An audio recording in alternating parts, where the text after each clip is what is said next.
The title of this horrifying video is One Boy, Two Kittens, and in the video, a man who does not show his face kills these two poor kittens. If this video had been taken seriously by authorities, it could have prevented the murder video that surfaced a year and a half later.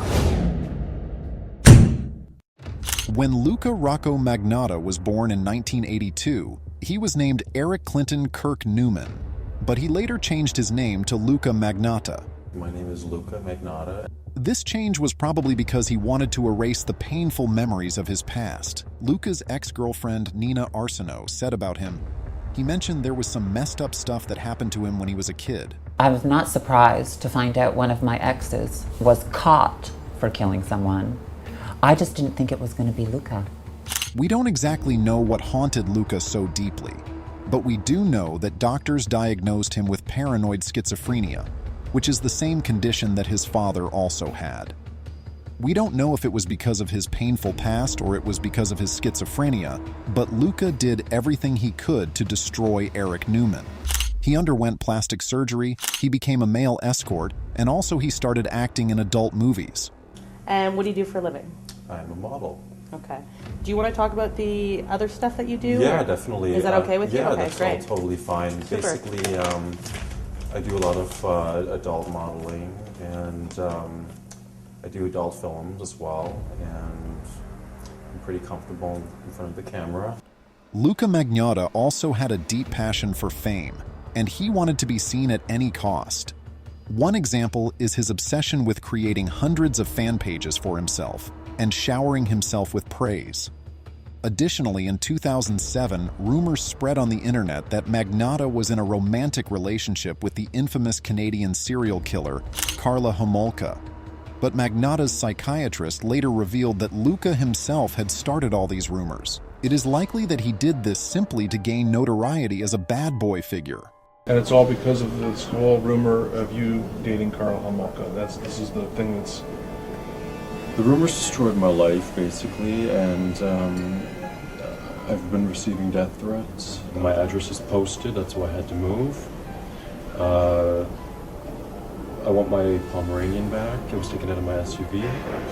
I'm about to have a nervous breakdown here. My reputation is completely ruined. I just want everybody to set the record straight that me and her have absolutely no connection. I go in to see casting directors, I go in to see agents, you know, they know who I am, you know, it's all over everywhere.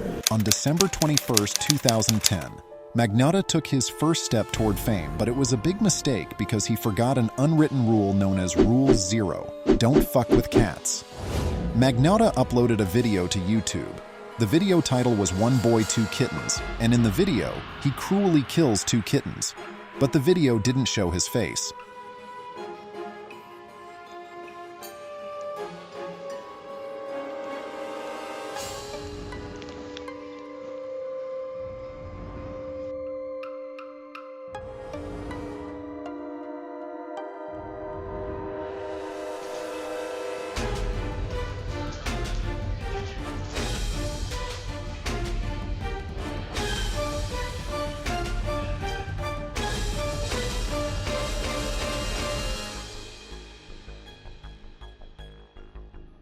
After this video became public, people began to hunt for the person who uploaded it, and they were determined to find him by any means necessary.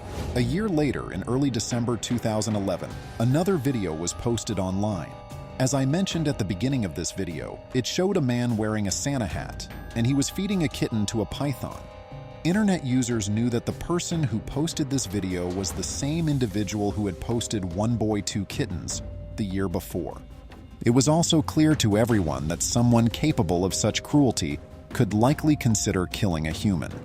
Unfortunately, this theory proved to be correct.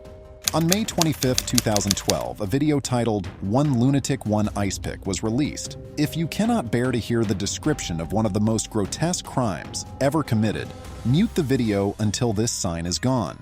In this extremely disturbing video, we see a man who is naked and tied to a bed, while another man assaults him, dismembers him with an ice pick and a kitchen knife, and allows a dog present to chew on the victim's body parts. The police have also claimed that a longer version of the video, which they possess, depicted acts of cannibalism. Initially, both Canadian and US authorities dismissed the video as a hoax, and they believed that it was staged. But soon, they confirmed the video's authenticity. On May 29, 2012, a janitor at an apartment building noticed a foul odor coming from an alley behind the building. The smell was coming from a suitcase. Inside the suitcase was the torso of a man.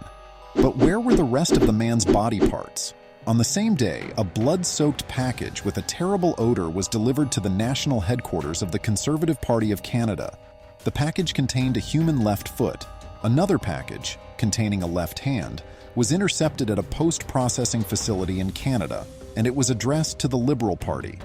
Then, on June 5, 2012, 2 schools in Vancouver received packages containing the victim's other hand and foot. Next to the suitcase found by the janitor, there was a garbage bag containing crucial evidence for the police. But who was the victim? The victim was Jun Lin, a 33-year-old Chinese international student in Montreal. Jun Lin was just looking for a friend, which led him to trust Magnotta. He was thrilled to have found a friend in Canada. According to CCTV footage on May 24, 2012, the day before the release of the One Lunatic, One Ice Pick video, Luka Magnotta and Jun Lin entered Luka's apartment. But Jun Lin never left the apartment. And the next footage captured by the cameras showed Luka leaving the apartment alone.